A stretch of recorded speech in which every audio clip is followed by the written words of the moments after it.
Russia is a land of extremes. It is a country that stretches from the forests of Eastern Europe to the icy shores of the Pacific, a nation that has both shielded Europe from invasion and challenged it with power.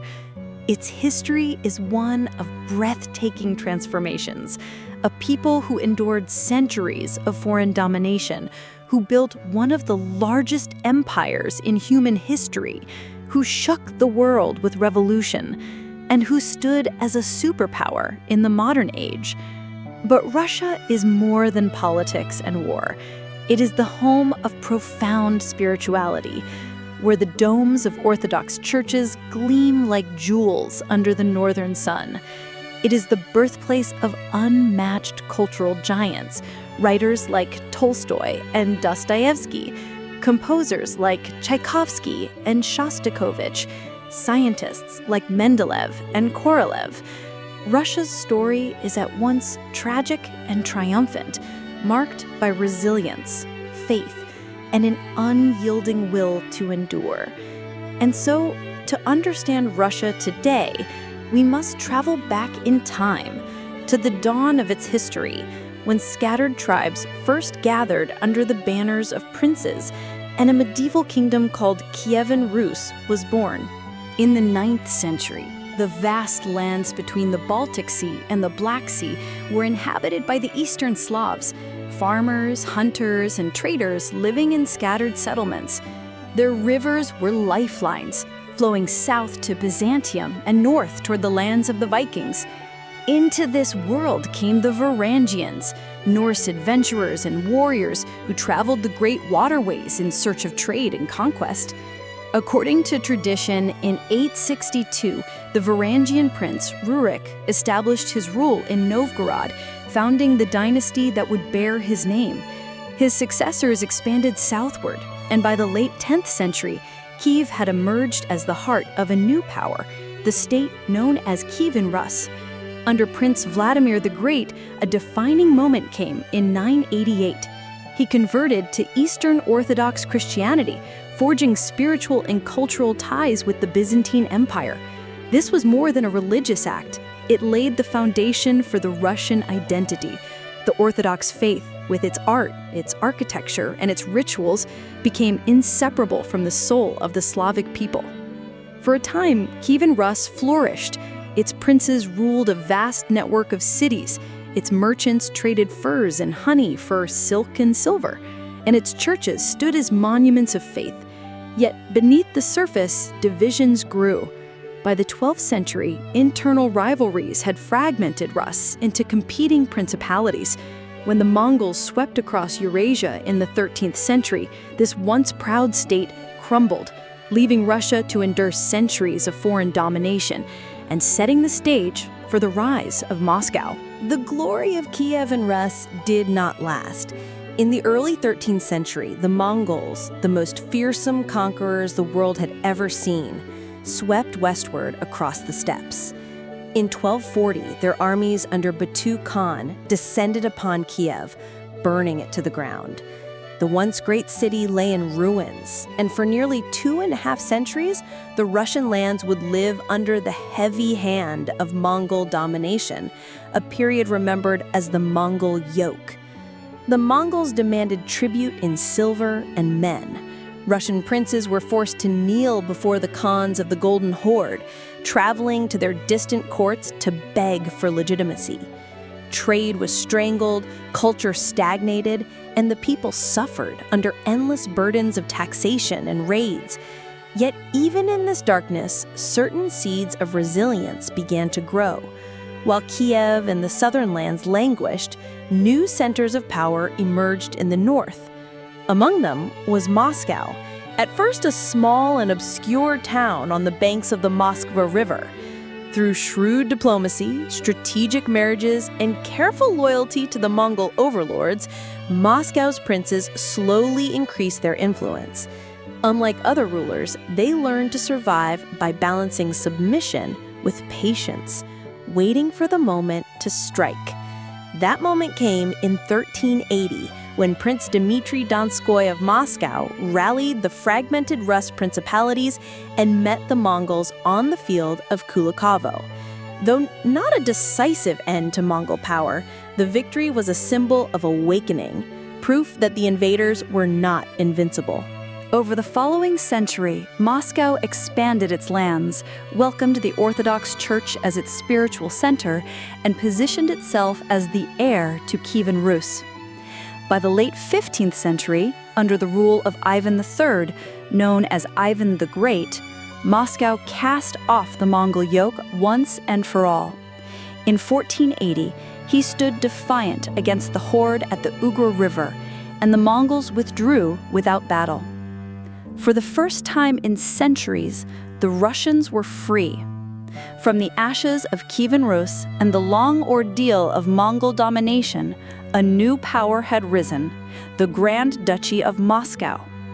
It was a state that would soon transform into something even greater, the Tsardom of Russia, destined to become an empire stretching across continents. With the Mongol yoke broken, Moscow emerged as the beating heart of a new Russian state.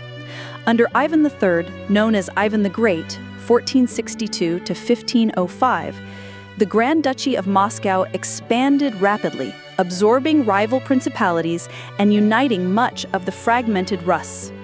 He declared Moscow the heir to Byzantium, especially after marrying Sophia Paleologina, the niece of the last Byzantine emperor. From this union sprang the idea of Moscow as the Third Rome, the final bastion of Orthodox Christianity after the fall of Rome and Constantinople. Ivan the Great centralized authority in his own hands, reducing the power of boyars, the great noble families, and laying the foundations of an autocratic state.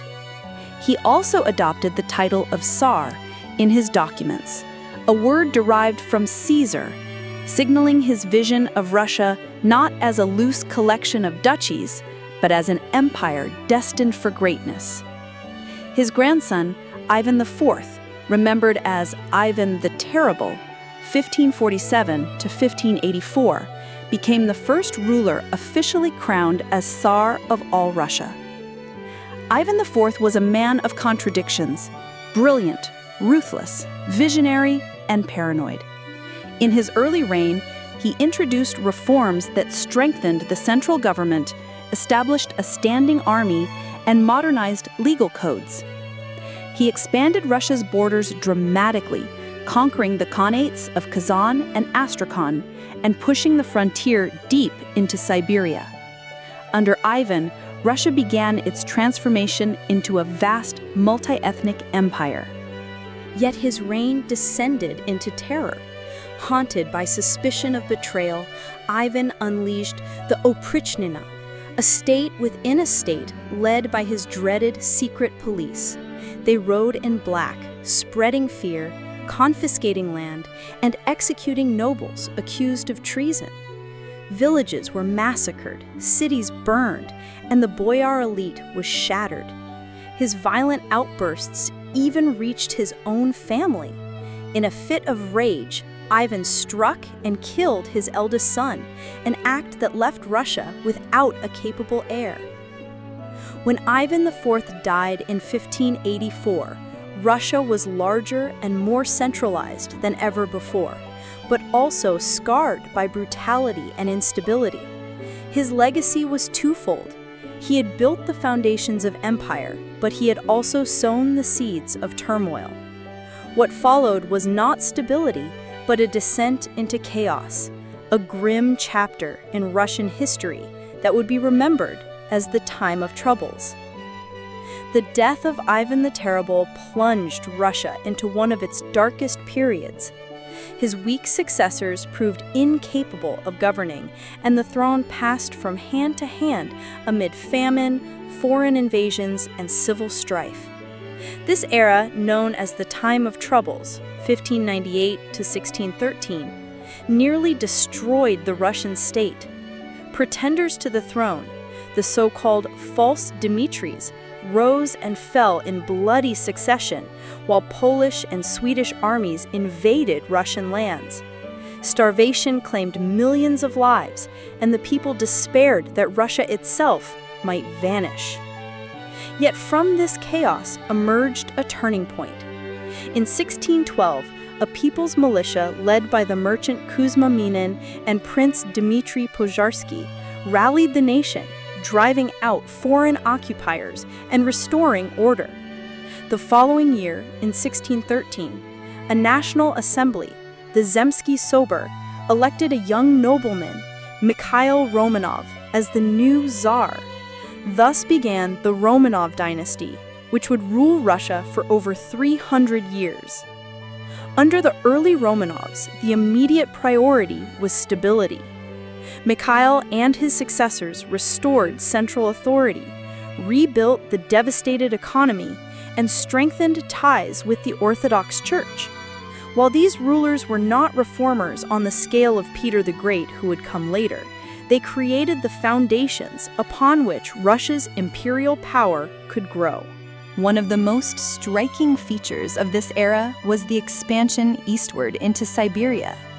Driven by the lure of furs, soft gold in the Russian imagination, explorers, hunters, and Cossacks pushed beyond the Ural Mountains.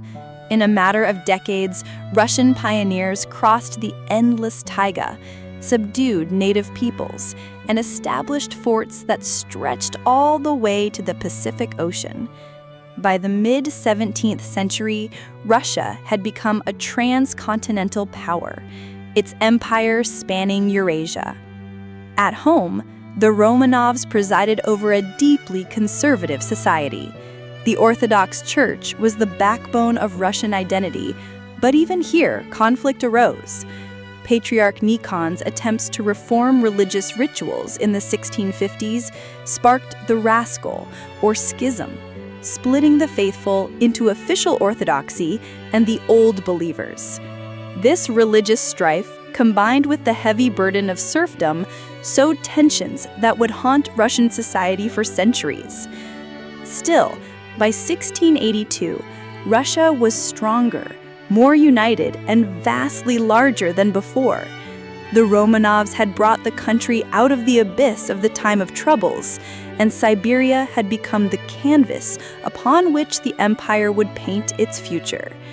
But the Russia of the early Romanovs was still traditional, still bound by medieval structures, a giant waiting for the spark of modernization.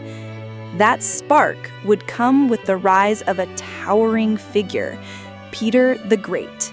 By the late 17th century, Russia was a vast but still medieval realm, bound by tradition, isolation, and a rigid feudal order. It was a giant in size, yet not in influence, lagging far behind the powers of Western Europe. That would change dramatically with the arrival of two of the most transformative rulers in Russian history, Peter the Great and Catherine the Great.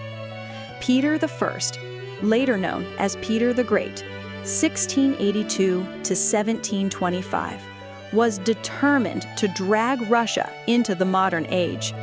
Towering in stature and restless in spirit, Peter traveled incognito across Europe, studying shipbuilding, artillery, and statecraft.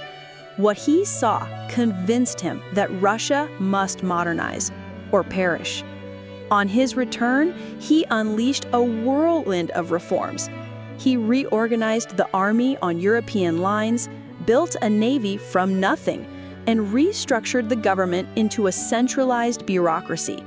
Nobles were ordered to shave their beards and adopt Western dress, symbolizing a break with old Muscovite traditions. His vision was not merely cosmetic. Peter sought to open a window to the West.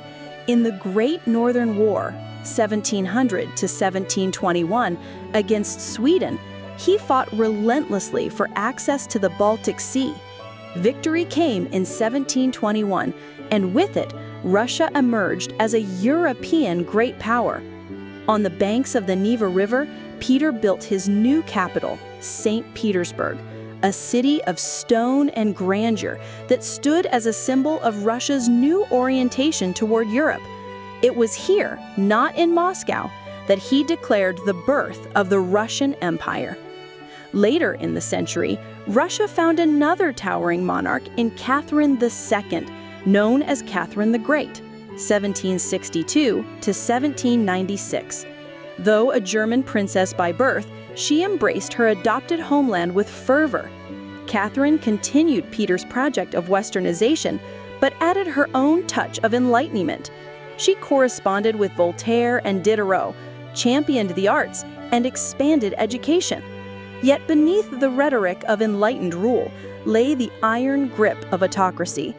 Serfdom deepened under her reign, binding millions of peasants to the land in misery. Catherine's greatest achievements were in foreign policy.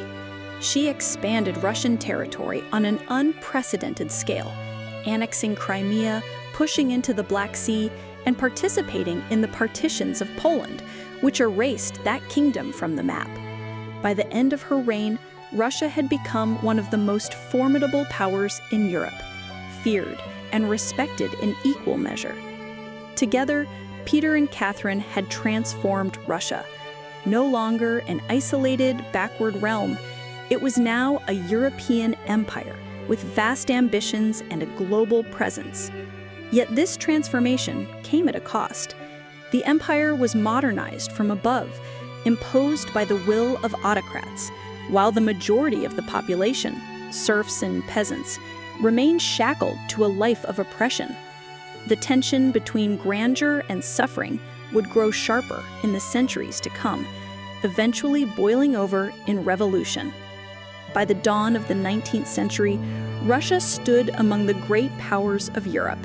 Its armies were immense, its empire stretched across 2 continents, and its rulers commanded both fear and respect.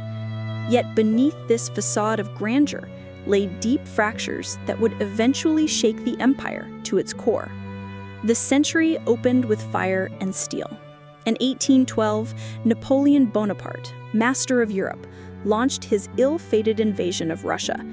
The French Grande Armée marched deep into Russian territory, seizing Moscow itself.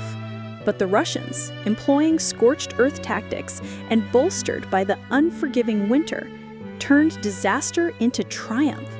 Napoleon's army was shattered, and Russia emerged as the savior of Europe, its soldiers marching all the way to Paris in 1814.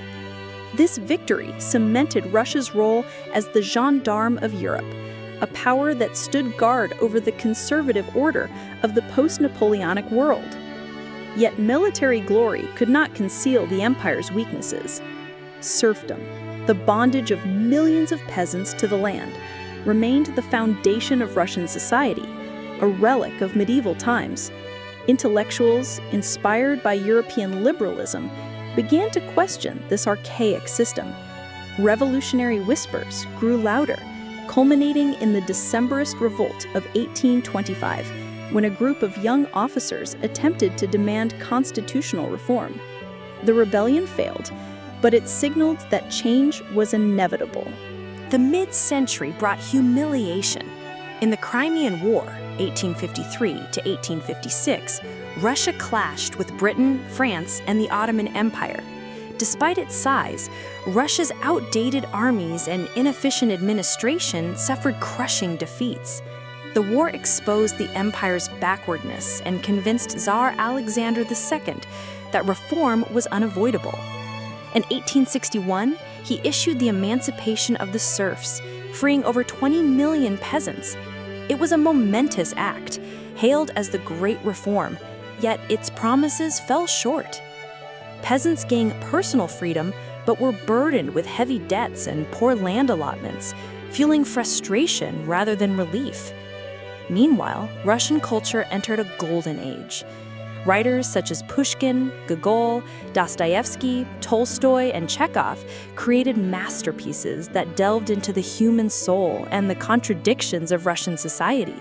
Composers like Tchaikovsky and Rimsky-Korsakov brought Russian music to global audiences, while scientists like Mendeleev, who created the periodic table, placed Russia at the forefront of intellectual discovery. It was an era in which Russia dazzled the world with genius, even as it struggled with poverty and unrest at home. By the end of the century, discontent had spread across every level of society. Workers, peasants, and students alike chafed under autocracy, while nationalist movements stirred in the empire's non-Russian regions. The seeds of revolution had been planted, and though the Romanovs still sat upon the throne, their grip was weakening. The next century would not bring stability, but upheaval on a scale the world had never seen. The dawn of the 20th century found Russia teetering between tradition and change. The empire was vast, its population immense, but its society brittle. The strains of modernization collided with the rigidity of autocracy, creating explosive tensions. The cracks widened in 1905 when military defeat in the Russo-Japanese War and the massacre of peaceful protesters on Bloody Sunday sparked the First Revolution. Though Tsar Nicholas II granted a constitution and a parliament, the Duma, his concessions were limited, and the autocracy endured, wounded but intact.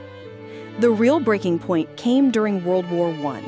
Russia entered the conflict with patriotic fervor, but the war exposed the empire's weaknesses. Millions of soldiers died, supplies collapsed, and famine stalked the cities. The Tsar's decision to take personal command of the army left the government in chaos, while his wife Alexandra's reliance on the mystic Rasputin discredited the monarchy further. By 1917, the empire was on the brink of collapse.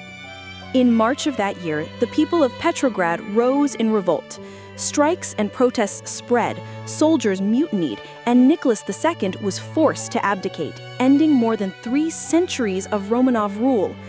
A provisional government was formed, promising democracy and reform, yet it failed to address the urgent needs of the people: land for the peasants, peace for the soldiers, and bread for the workers.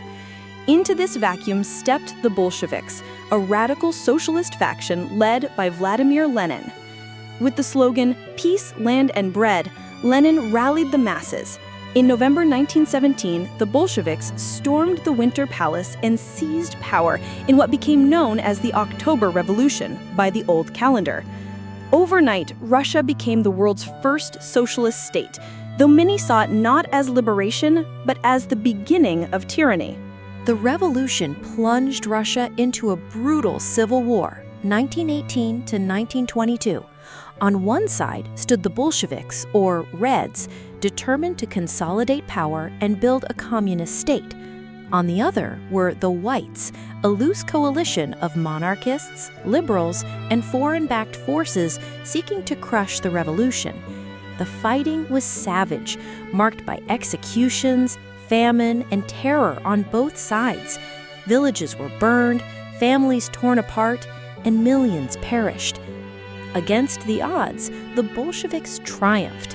The discipline of the Red Army, led by Leon Trotsky, and the disunity of their enemies sealed the outcome. By 1922, the Soviet Union was proclaimed, a new state rising from the ashes of the empire, ruled not by czars, but by the Communist Party. Yet, the victory came at a staggering cost. The Civil War devastated the economy, destroyed cities, and left deep scars in Russian society. It also established a pattern that would define the Soviet system: centralized power, suppression of opposition, and the use of terror as a tool of governance.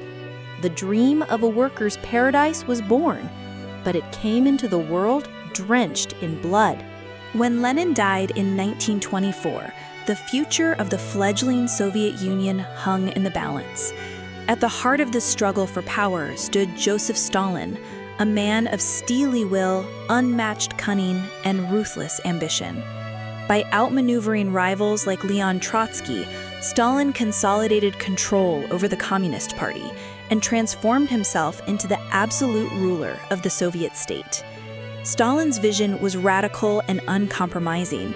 He launched a campaign of rapid industrialization, seeking to turn the Soviet Union from a backward agrarian society into a modern industrial giant. Gigantic factories rose, entire cities were built from scratch, and production soared. But this progress was purchased at an immense human cost. Through forced collectivization, millions of peasants were driven off their land and herded into collective farms. Resistance was crushed, grain was seized to feed the cities, and famine stalked the countryside. The Holodomor in Ukraine alone claimed millions of lives. As Stalin tightened his grip, fear became the very fabric of Soviet life. The Great Purges of the 1930s eliminated perceived enemies, both real and imagined. Party officials, military leaders, intellectuals, and ordinary citizens alike were denounced, imprisoned, or executed. The Gulag system expanded across the vast Siberian wilderness, swallowing millions. Terror was no longer an exception, it was a tool of governance. Yet even as repression reached terrifying levels, Stalin succeeded in forging the Soviet Union into a superpower. By the late 1930s, the USSR possessed a mighty industrial base and a formidable military. These strengths would be tested in the greatest trial the nation had ever faced, World War II. At first, Stalin sought to avoid conflict, signing the Molotov-Ribbentrop Pact 1939 with Nazi Germany, carving Eastern Europe into spheres of influence. But this uneasy peace shattered in June 1941 when Hitler launched Operation Barbarossa, the largest invasion in history. The Wehrmacht surged deep into Soviet territory, capturing millions of soldiers and threatening Moscow itself. What followed was a war of annihilation, fought with unimaginable ferocity. Entire cities were besieged. Leningrad endured 900 days of starvation and bombardment, while Stalingrad became the stage for one of history's bloodiest battles.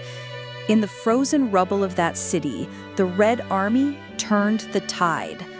From 1943 onward, Soviet forces pushed relentlessly westward, reclaiming their land and driving the Germans back. By May 1945, the Red Army stood in Berlin. The cost was staggering. Over 27 million Soviet citizens perished. Entire towns were erased, and the land lay in ruins. Yet from the ashes of devastation, the Soviet Union emerged not as a victim, but as a victor, a global superpower that had played the decisive role in defeating Nazi Germany. Stalin's rule had forged a paradox. He had inflicted terror on his own people and presided over mass suffering. Yet he had also led the Soviet Union to industrial might and to victory in the greatest war in human history. The USSR now stood alongside the United States as one of the two poles of a new global order. But as the guns of World War II fell silent, a new conflict was already stirring: the Cold War. When the guns of World War II finally fell silent in 1945, the Soviet Union stood bloodied but unbowed.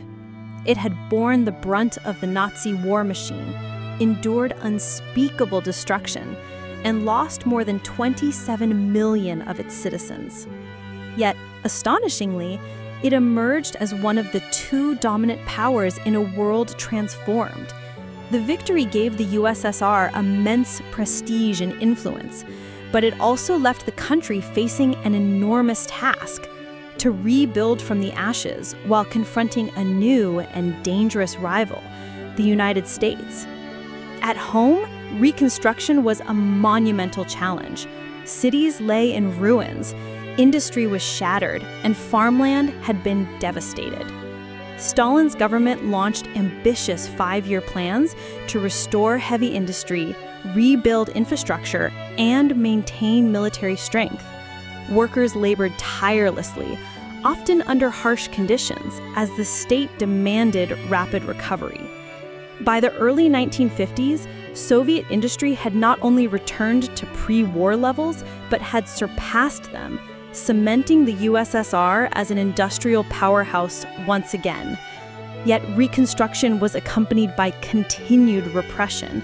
The Gulag system expanded, political dissent was silenced, and paranoia deepened. Stalin's control remained absolute, and purges of officials, intellectuals, and minority groups continued in the post-war years. Even those who had fought heroically in the Red Army often returned home only to face suspicion or imprisonment. Internationally, the wartime alliance with the West quickly collapsed into suspicion and hostility.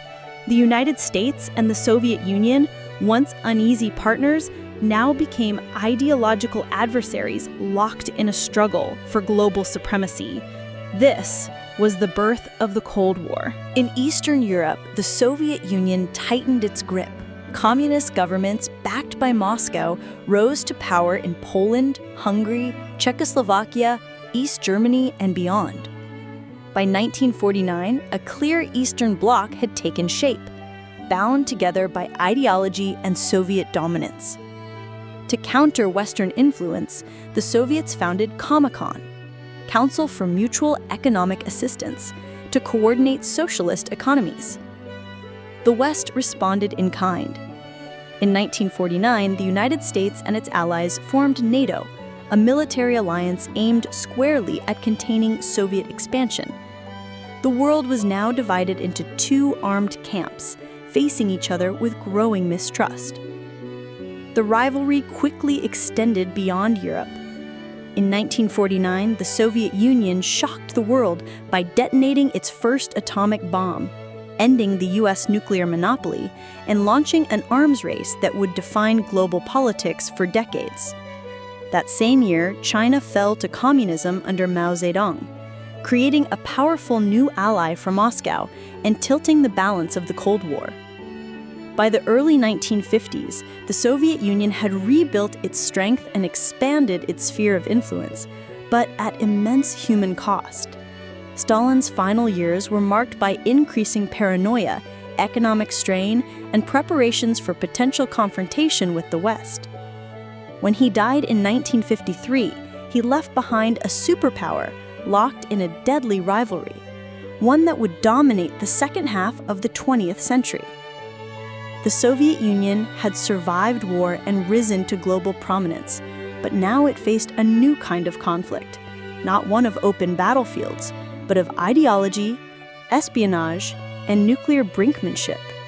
The Cold War had truly begun. The death of Joseph Stalin in 1953 marked the end of an age of fear and the beginning of a new, uncertain chapter for the Soviet Union.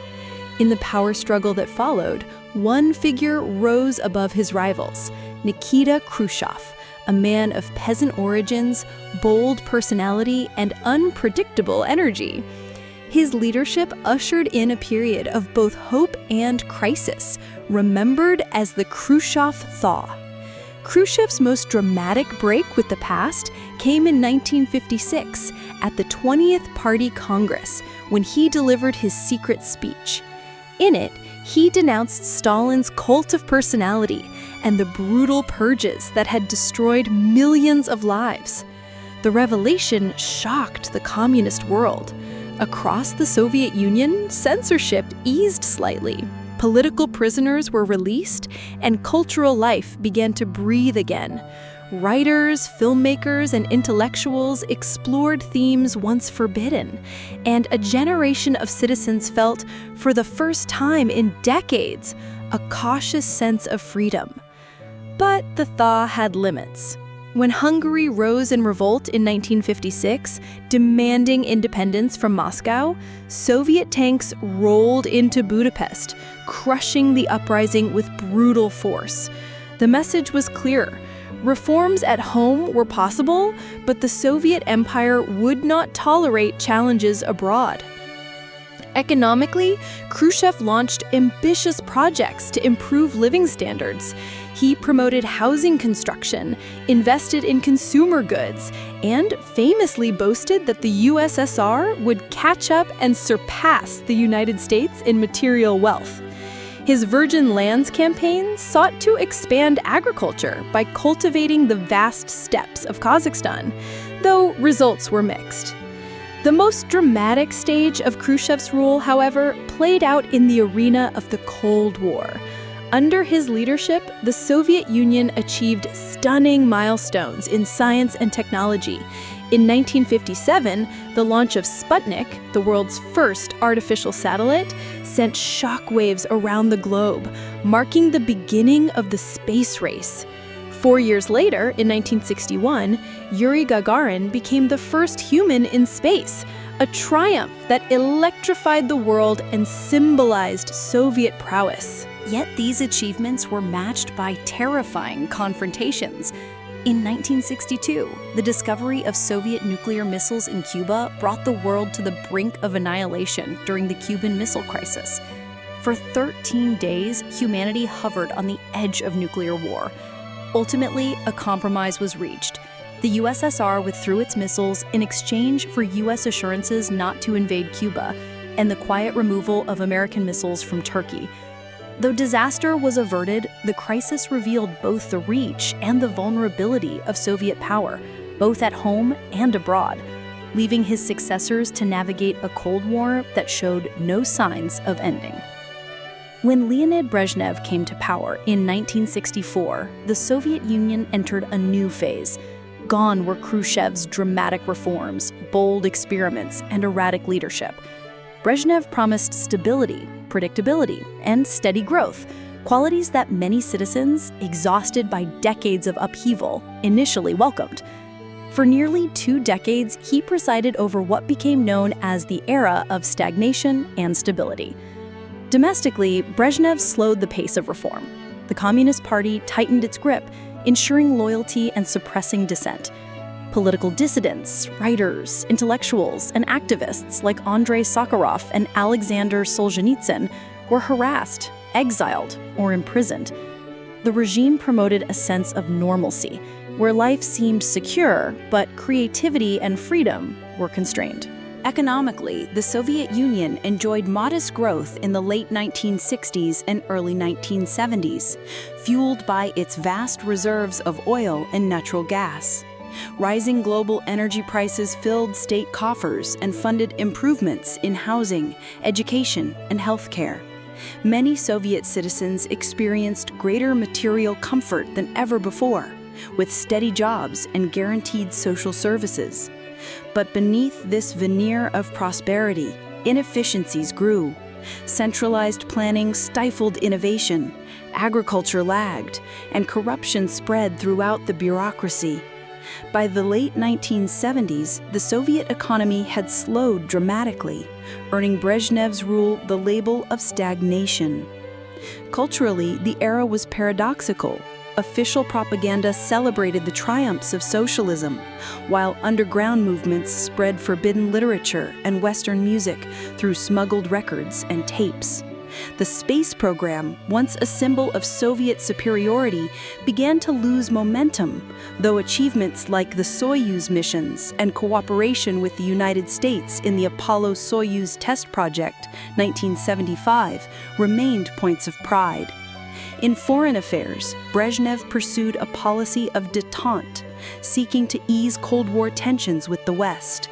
The Helsinki Accords of 1975, signed with European nations and the United States, recognized post-war borders and included commitments to human rights, though the USSR often ignored those clauses.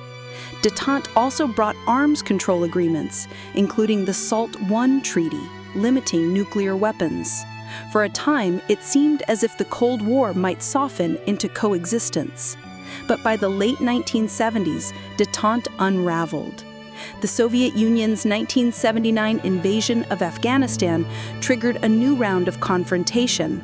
The war dragged on into a bloody quagmire, draining resources and morale, while the United States responded with renewed hostility, sanctions, and a boycott of the 1980 Moscow Olympics. Internationally, the USSR's image shifted from a superpower of stability to one entangled in costly conflict.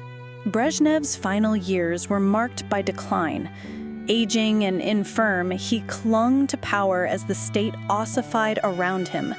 the Soviet Union remained a global superpower, armed with thousands of nuclear warheads and commanding half of Europe. But beneath the surface, cracks were widening. The promise of socialism seemed increasingly hollow, and the seeds of future collapse had already been sown. When Leonid Brezhnev died in 1982, the Soviet Union stood at a crossroads. It had achieved stability, but at the price of stagnation. Ahead lay short-lived leaders, renewed crises, and eventually the rise of a reformer who would attempt to save the system, and in doing so, hasten its end. When Leonid Brezhnev died in 1982, the Soviet Union was a superpower with unmatched military might, but a crumbling foundation. The following decade would witness the empire's dramatic collapse, as years of stagnation, corruption, and economic inefficiency converged with rising demands for freedom and reform. The early 1980s saw a succession of aging leaders, Yuri Andropov and Konstantin Chernenko, who attempted limited reforms but were too ill and short-lived to make a lasting impact. The system drifted, unable to adapt to a changing world. Then, in 1985, a younger and dynamic figure rose to power, Mikhail Gorbachev. His arrival marked the beginning of the end. Gorbachev recognized that the Soviet Union could not survive without deep transformation. He introduced perestroika, economic restructuring, to modernize the failing economy, and glasnost, openness, to encourage public debate and transparency. Censorship loosened, political prisoners were released, and for the first time in decades, citizens openly criticized the government. Writers, filmmakers, and activists flourished under this new atmosphere of freedom. Meanwhile, the Soviet Empire began to unravel. In Eastern Europe, communist governments long propped up by Moscow collapsed in rapid succession during 1989 as peaceful revolutions swept through Poland, Hungary, East Germany, Czechoslovakia, and beyond. The fall of the Berlin Wall that year became the symbol of a crumbling order. Gorbachev chose not to send tanks to suppress these movements, a stark departure from the old Soviet playbook. But in doing so, he allowed the Soviet sphere of influence to dissolve before the world's eyes. Inside the USSR, nationalist movements surged across the republics. From the Baltic states to the Caucasus, peoples long suppressed demanded independence. The Communist Party fractured, while Boris Yeltsin emerged as a rival to Gorbachev, championing Russian sovereignty over the crumbling Union. The final blow came in August 1991, when hardline communists launched a coup to overthrow Gorbachev and restore authoritarian rule. The coup failed after mass protests in Moscow, where Yeltsin famously stood atop a tank, rallying the people against the plotters. But the attempt fatally weakened Gorbachev's authority. Within months, republic after republic declared independence. On December 25, 1991, Gorbachev resigned as president of a state that no longer existed. The red flag with hammer and sickle was lowered from the Kremlin for the last time, replaced by the tricolor of the Russian Federation. The Soviet Union, once a global superpower rivaling the United States, had ceased to exist. Its collapse was one of the most dramatic events of the 20th century. For some, it was liberation, the end of repression and the beginning of democracy. For others, it was catastrophe, the loss of empire, security, and identity. What remained was a Russia diminished in size and power, yet standing on the threshold of a new, uncertain era. The collapse of the Soviet Union in 1991 marked not just the end of an empire, but the beginning of an uncertain and turbulent new chapter in Russian history. The Russian Federation, under President Boris Yeltsin, inherited the Soviet Union's seat at the United Nations, its nuclear arsenal, and its vast territory. But it also inherited economic chaos, political instability, and a society struggling to redefine itself. The 1990s were years of deep crisis.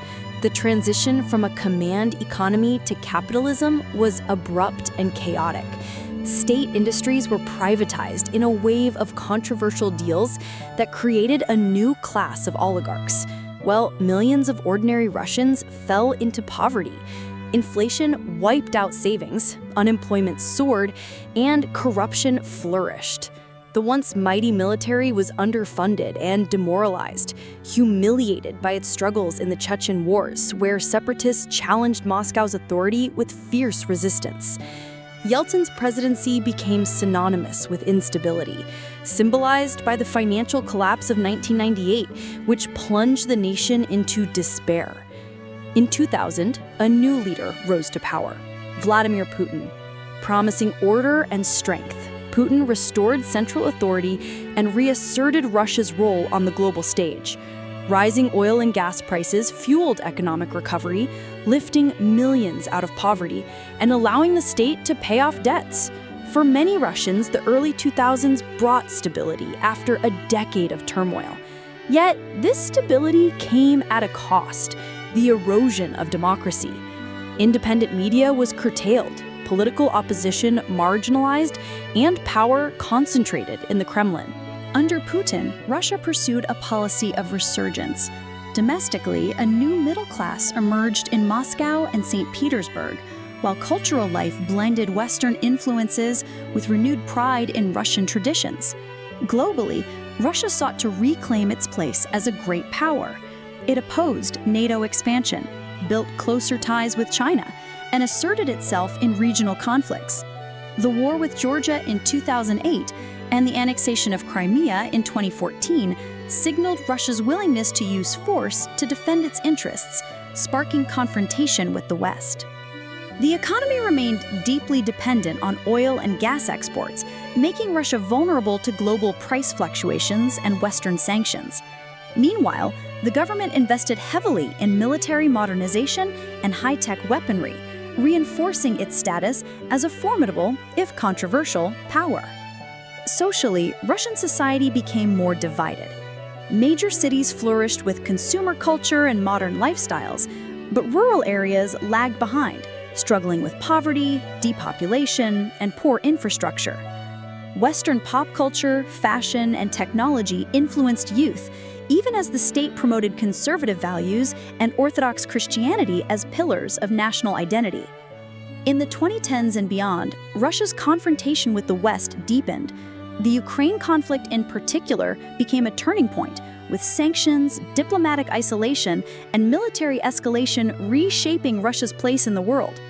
At the same time, its partnership with China grew stronger, reflecting a pivot to the east amid deteriorating relations with Europe and the United States. Today, Russia stands at a crossroads. It is a nation of immense natural resources, military might, and cultural heritage, yet also one facing profound challenges: economic sanctions, demographic decline, political repression, and ongoing war.